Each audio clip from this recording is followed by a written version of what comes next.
Welcome to Satya math academy में जो लोग पहली बार इस चैनल पर आए हैं कृपया वे इस चैनल को सब्सक्राइब कर ले और बेल आइकन को क्लिक कर ले। आज का जो टॉपिक है घनाभ है। घनाभ से संबंधित कौन कौन से नियम होते हैं ये देखेंगे, कौन कौन से फार्मूले होते हैं और इस पर आधारित सवाल को हम लोग इस वीडियो में लगाएंगे।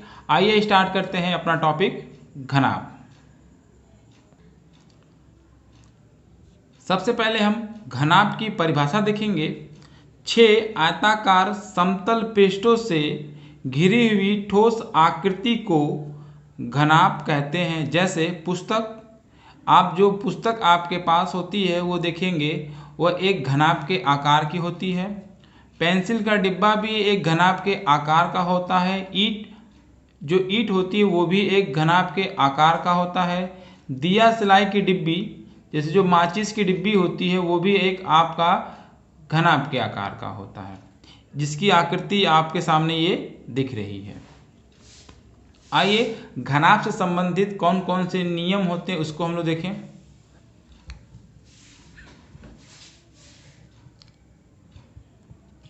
घनाभ की इस वाली लाइन को हम घनाभ की लंबाई कहेंगे। इसे हम लोग क्या कहेंगे? घनाभ की लंबाई। लंबाई को हम लोग स्मॉल l से डिनोट करेंगे। ये घनाभ की चौड़ाई कहलाएगी। इसे हम लोग घनाभ की चौड़ाई कहेंगे। इसे हम लोग क्या बोलेंगे? घनाभ की चौड़ाई, जिसको हम लोग स्मॉल b से लिखेंगे। और इस वाले लाइन को हम लोग घनाभ की ऊंचाई कहेंगे। क्या बोलेंगे? घनाभ की ऊंचाई। तो हम यहाँ लिखेंगे ऊंचाई इक्वल टू स्मॉल h, जिसको हम लोग स्मॉल h से डिनोट करेंगे। सबसे पहला इसमें क्वेश्चन बनता है, एक घनाभ में कुल कितनी लंबाइयाँ होती हैं? एक घनाभ में कुल कितनी लंबाइयाँ होती हैं? तो पहला क्वेश्चन हमारा बनता है, घनाभ में कुल कितनी लंबाई होती है? तो हम लोग देखेंगे घनाभ में कुल कितनी लंबाई है। ये पहली लंबाई, ये दूसरी लंबाई, ये तीसरी लंबाई और ये चौथी लंबाई। एक घनाभ में कुल 4 लंबाई होती है। इसी तरीके से क्वेश्चन आपसे पूछा जा सकता है कि एक घनाभ में कितनी चौड़ाई है। तो हम लिखेंगे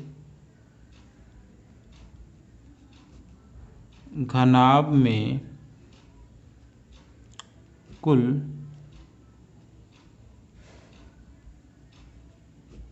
कितनी चौड़ाई होती है। तो एक घनाभ में हम लोग देखते हैं कितनी चौड़ाई है। ये एक, ये वाला आपका दूसरा, ये तीसरा और ये चौथा। तो एक घनाभ में कुल 4 चौड़ाई होती है। उसी तरह से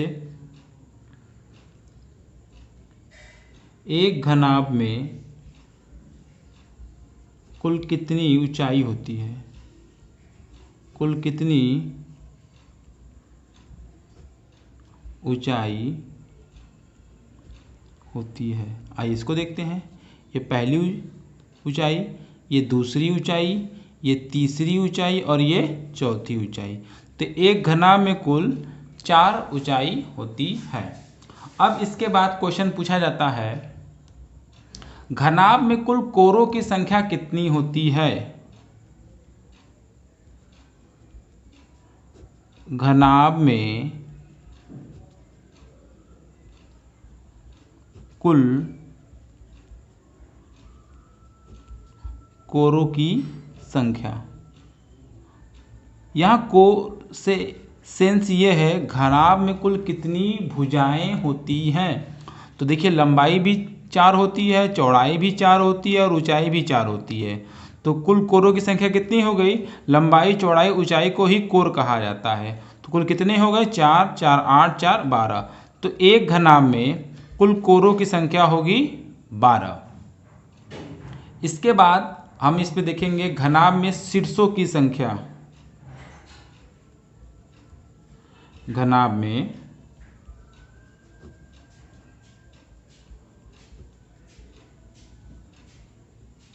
शीर्षों की संख्या। एक घनाभ में कुल कितने शीर्ष होते हैं, वर्टेक्स होते हैं, हमें ये देखना है।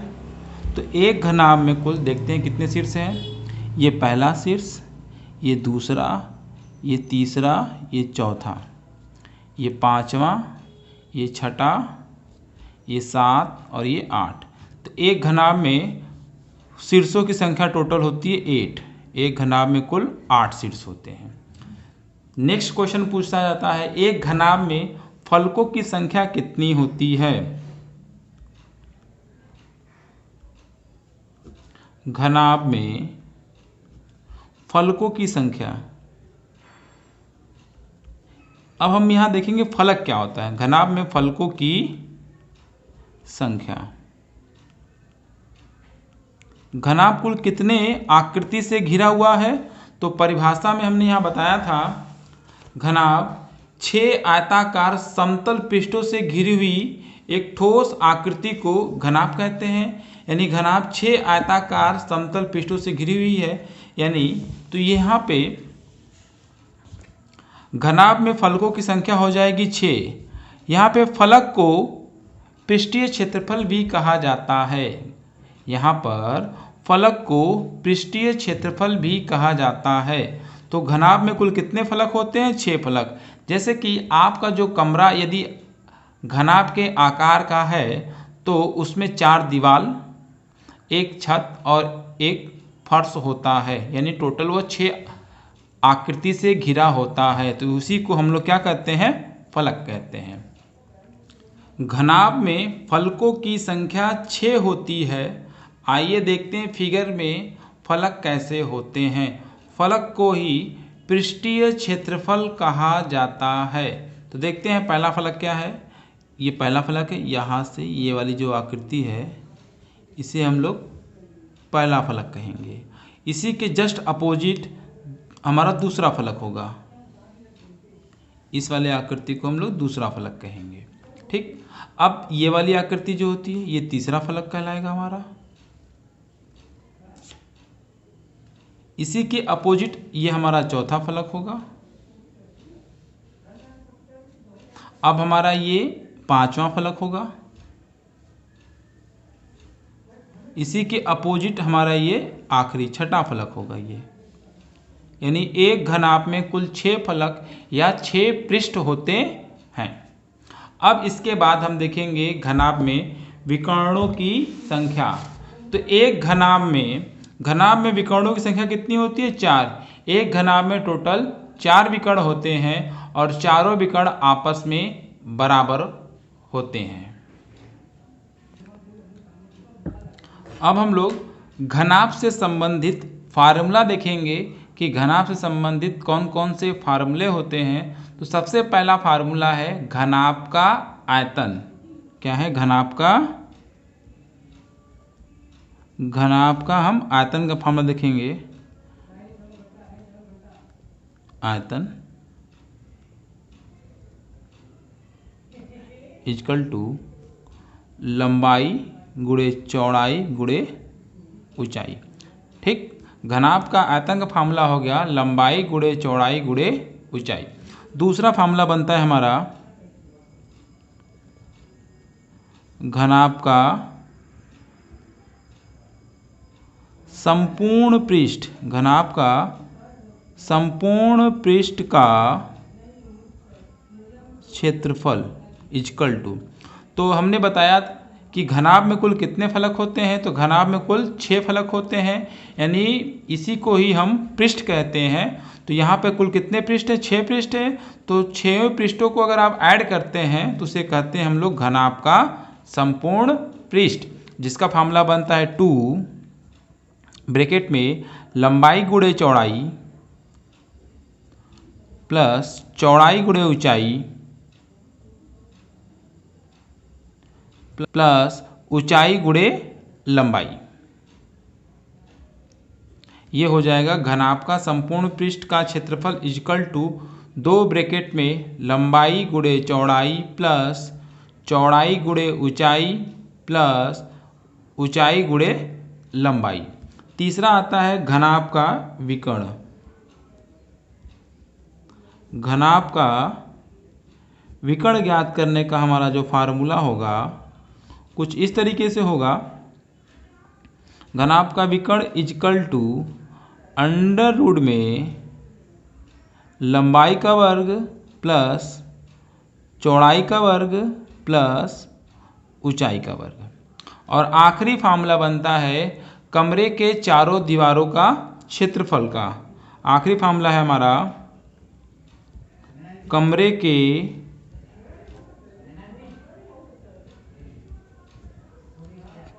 चारों दीवारों का क्षेत्रफल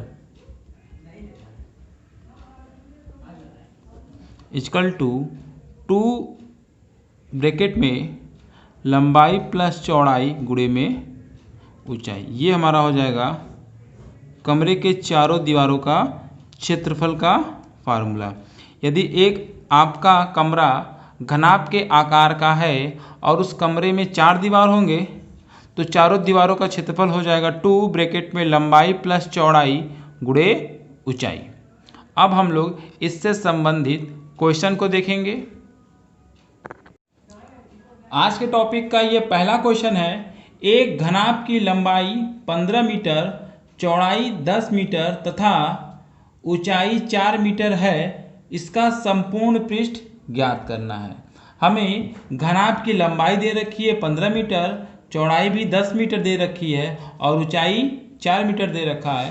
तो संपूर्ण पृष्ठ का हम यहाँ पर क्या लिखेंगे? फार्मूला। घनाभ के संपूर्ण पृष्ठ का फार्मूला हो जाएगा हमारा घनाभ का संपूर्ण पृष्ठ का फार्मूला हमारा होता है 2 ब्रैकेट में लंबाई गुणे चौड़ाई प्लस चौड़ाई गुणे ऊंचाई प्लस ऊंचाई गुणे लंबाई। ये हमारा घनाभ के संपूर्ण पृष्ठ के क्षेत्रफल का फार्मूला हो गया। अब हम क्या करेंगे, यहाँ पर वैल्यू पुट कर देंगे। 2 लंबाई की वैल्यू देखिए दे रखा है 15 मीटर, तो यहाँ लिख देंगे हम 15 गुणे में चौड़ाई की वैल्यू दे रखा है 10 मीटर, तो हम यहाँ लिख देंगे 10 प्लस चौड़ाई 10 दे रखा है और ऊंचाई कितनी दे रखी है 4 मीटर, तो यहाँ लिख देंगे हम 4 मीटर प्लस ऊंचाई भी 4 मीटर और लंबाई कितनी है आपकी लंबाई 15 मीटर, तो हम यहाँ लिख देंगे 15 मीटर। ब्रैकेट में हो जाएगा 2 15 गुणा जब 10 में करेंगे तो आ जाएगा हमारा 150, 10 गुणा 4 में कर देंगे तो हो जाएगा हमारा 40 प्लस 4 गुणा जब 15 में कर देंगे तो हो जाएगा हमारा 60। अब इसके बाद क्या करेंगे 2 इंटू 60 में जब 40 जोड़ देंगे 100, 100 में 150 ऐड कर देंगे तो हो जाएगा हमारा 250। 250 का इंटू जब हम 2 में कराएंगे तो आएगा हमारा 500 और संपूर्ण पृष्ठ का क्षेत्रफल होता है वर्ग मीटर। यही हमारा क्या कहलाएगा? आंसर कहलाएगा। यदि आपको ये हमारा वीडियो पसंद आ रहा है तो इसे लाइक करें और ज़्यादा से ज़्यादा शेयर करें। ये आज के टॉपिक का क्वेश्चन नंबर 2। एक साबुन की टिक्की का माप 8 सेमी गुणे 5 सेमी गुणे 4 सेमी है। एक बॉक्स जिसका माप 56 सेमी गुणे 35 सेमी गुणे 28 सेमी है में ऐसी कितनी टिक्कियाँ पैक की जा सकती हैं, उनकी संख्या होगी। तो एक बड़ा सा बॉक्स है, उस बॉक्स के अंदर साबुन की टिक्की को क्या करना है? रखना है और हमें बताना है कि उस बड़े से बॉक्स में साबुन की कुल कितनी टिक्कियाँ रखी जा सकती हैं। तो ध्यान रखे रहिएगा। अब हमें टिक्कियों की संख्या ज्ञात करनी है। तो साबुन के टिक्कियों की संख्या बराबर साबुन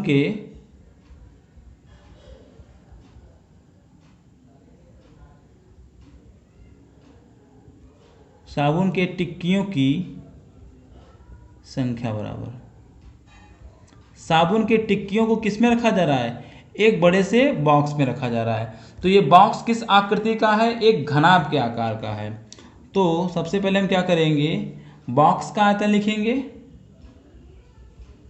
बॉक्स का आयतन बटे में एक साबुन के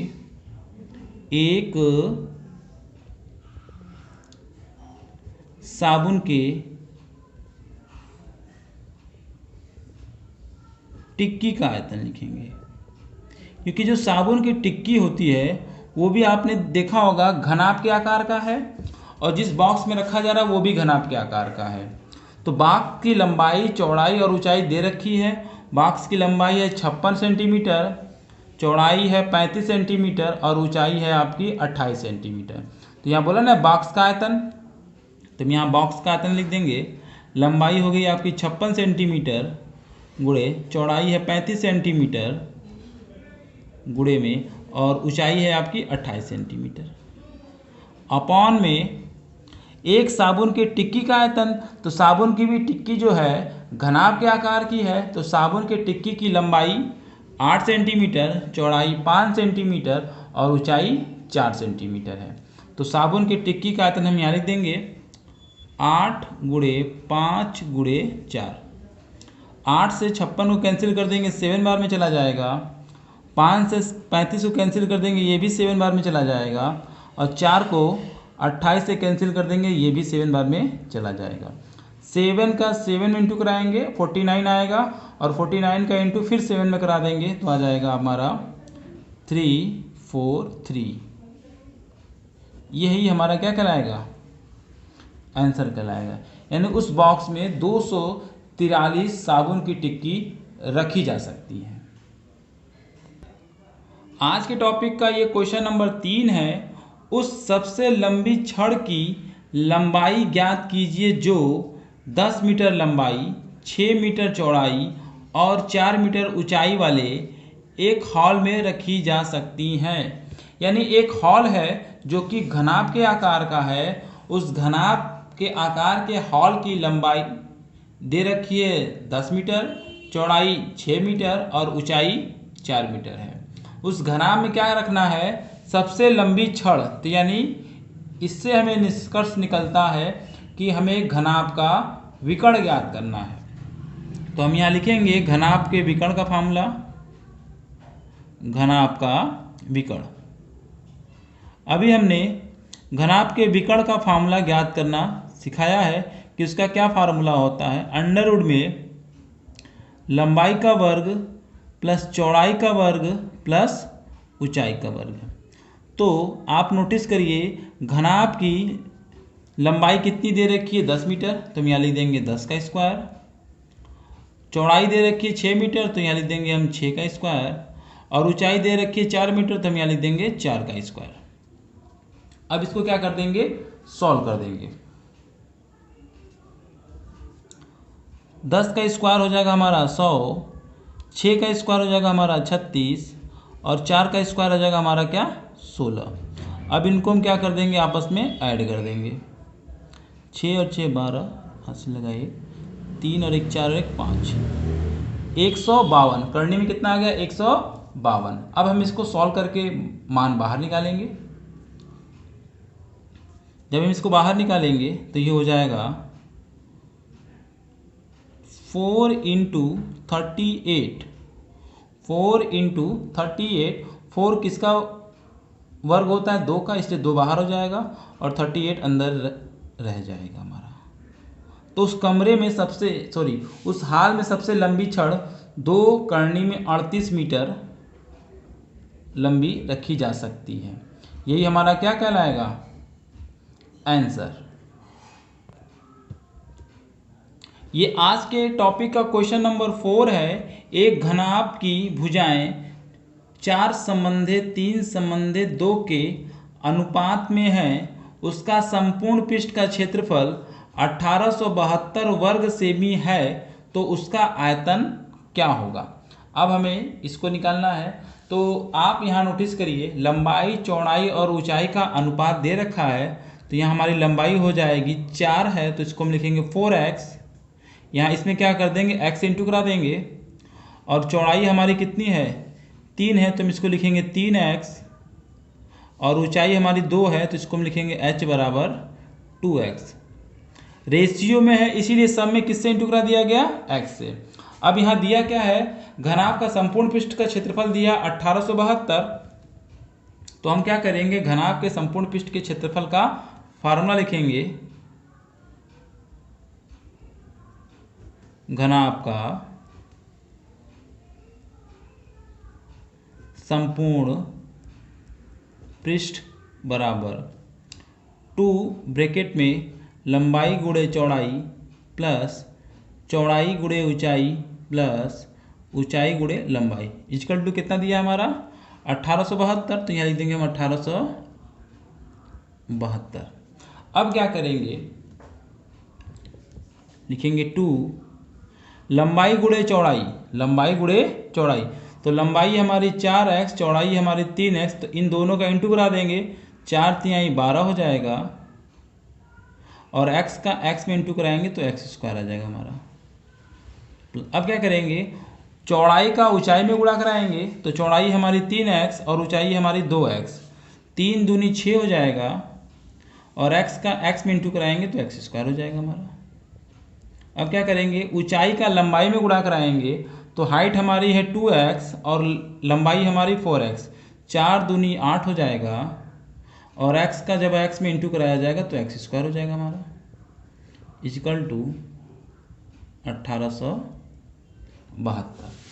अब हम क्या करते हैं, 2 से इसे कैंसिल कर देते हैं, 9 बार 3 और 6, 936 बार में क्या हो जाएगा, ये चला जाएगा। अब क्या करते हैं, इसको ऐड करते हैं। 12 में जब हम 8 ऐड कर देंगे 20, 20 और ये 26 हो जाएगा हमारा 26x स्क्वायर बराबर 936। तो x स्क्वायर बराबर हो जाएगा हमारा 936 बटे में 26। अब क्या करेंगे, 26 से इसमें हम भाग दे देंगे, तो देखेंगे कितनी बार में जाता है ये हमारा, तो ये चला जाएगा हमारा 36 बार में। 36 किसका वर्ग होता है, 36 होता है हमारा 6 का वर्ग। स्क्वायर से स्क्वायर कैंसिल हो जाएगा, तो x बराबर हमें क्या मिल जाएगा, 6 मिल जाएगा।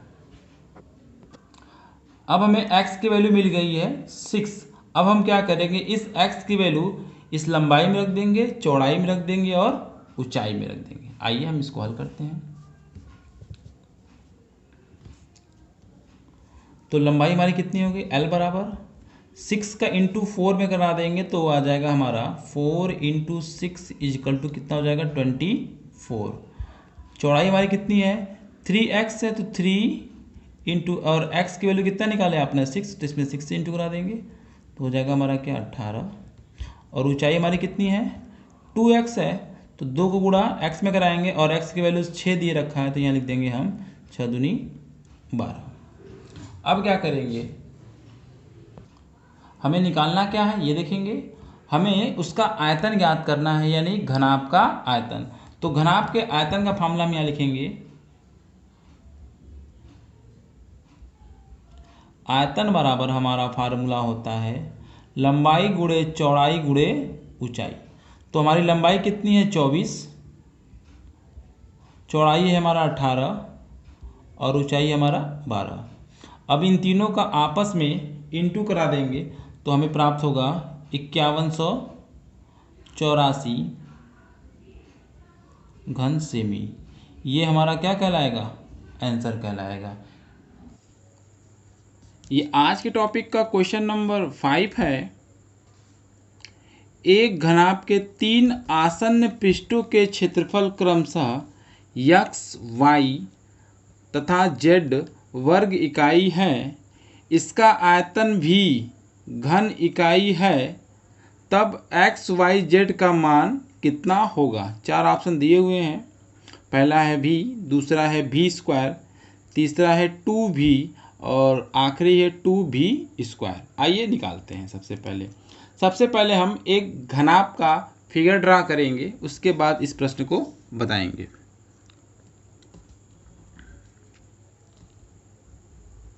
तो ये हमारा घनाभ का फिगर ड्रा हो रहा है।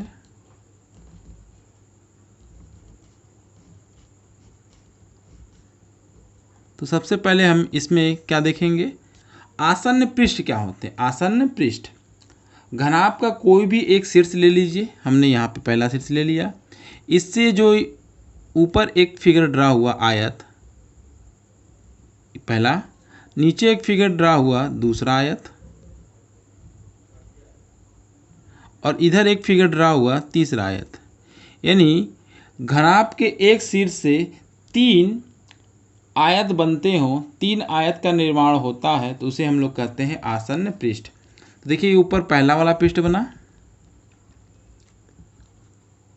ये आपका दूसरा वाला बना, और ये वाला आपका तीसरा बना। ठीक, जो पहला वाला बना वो एक आयत है। आयत का क्षेत्रफल दे रखा है, क्या दे रखा है, x, और आयत का क्षेत्रफल का फार्मूला होता है लंबाई गुणे चौड़ाई। तो ये पहला वाले पृष्ठ को कैपिटल X कहा गया है।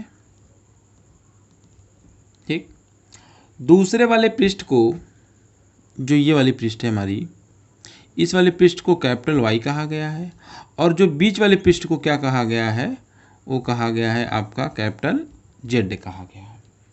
तो ये जो एक्स वाई जेड है वो एक क्षेत्रफल है। ठीक है, ये पहले आयत का क्षेत्रफल है, ये दूसरे आयत का क्षेत्रफल है, और ये तीसरे आयत का क्षेत्रफल है। तो ये घनाभ, जो ये घनाभ की क्या कहलाएगी, लंबाई, ये घनाभ की ऊंचाई, और ये वाली घनाभ की क्या कहलाएगी, चौड़ाई। तो यहाँ पे भी हम इसको चौड़ाई लिख सकते हैं। तो ये भी हमारी क्या हो जाएगी, घनाभ की लंबाई। तो नोटिस करिएगा x क्या है, पहले आयत का क्षेत्रफल, पहले आयत का क्षेत्रफल x है। x क्या है, पहले आयत का क्षेत्रफल, क्षेत्रफल फॉर्मूला होता है लंबाई गुणे चौड़ाई। यानी x बराबर मिल जाएगा हमको L into b, capital Y हो गया दूसरे आयत का क्षेत्रफल। तो दूसरा आयत कौन है, ये वाला आयत कह लीजिए इसको। एक ही शीर्ष से 3 आयत बने हैं, एक ये, दूसरा ये, और तीसरा ये वाला। इसे ही कहा जाता है आसन्न पृष्ठ के क्षेत्रफल। तो सबसे पहले अब हम दूसरा निकालते हैं। कैपिटल Y आयत का क्षेत्रफल हो गया, चौड़ाई गुणे ऊंचाई, क्योंकि इस आयत के क्षेत्रफल में ये इसकी चौड़ाई है और ये इसकी ऊंचाई है। तो B इंटू एच हो गया। और तीसरे आयत का क्षेत्रफल क्या हो जाएगा, तो ये जो तीसरा हो लगा ये वाला हो जाएगा हमारा, एक ये आयताकार बॉक्स हो गया। तो जिसका क्षेत्रफल हो गया जेड दे रखा है, लंबाई गुणे चौड़ाई, फार्मूले के अकॉर्डिंग आयत के क्षेत्रफल के। अब हम इसमें देखेंगे लंबाई क्या हो गई L, और चौड़ाई यहाँ पे ऊंचाई है। तो L इंटू एच या H इंटू L होगा, यानी जेड होगा हमारा H इंटू L। तो जो आसन्न पृष्ठ थे, पहला आसन्न पृष्ठ का क्षेत्रफल होगा लंबाई गुणे चौड़ाई, दूसरे आसन्न पृष्ठ का क्षेत्रफल होगा चौड़ाई गुणे ऊंचाई, तीसरे आसन्न पृष्ठ का क्षेत्रफल होगा ऊंचाई गुणे लंबाई। अब हमें क्या निकालना है, एक्स वाई जेड का मान। तो हम यहाँ क्या कर देंगे, x into y into z, और x की वैल्यू दे रखी L इंटू बी, यहाँ लिखेंगे L into b, into y की वैल्यू दे रखी b इंटू एच, तो यहाँ लिखेंगे b into h, into z की वैल्यू है h इंटू एल, तो यहाँ लिखेंगे h into l, equal to लंबाई देखिए यहाँ कितनी बार है, 2 बार, चौड़ाई भी 2 बार, ऊंचाई भी 2 बार, यानी L B H का क्या हो जाएगा, होल स्क्वायर हो जाएगा। और ये घनाभ का जो आयतन होता है दे रखा है, घनाभ का आयतन भी है, और आयतन का फार्मूला होता है हमारा क्या, L into b into h. ये हमारे घनाभ के आयतन का फार्मूला हो गया। लंबाई गुणे चौड़ाई गुणे ऊंचाई को क्या कहेंगे हम लोग, कैपिटल भी कहेंगे। तो यहाँ पे L B H की जगह पे क्या रख देंगे, कैपिटल भी। तो यहाँ हमें मिल जाएगा B स्क्वायर, यानी capital X into capital Y into capital Z बराबर कैपिटल भी स्क्वायर, जो कि ऑप्शन नंबर 2 हमारा कहलाएगा।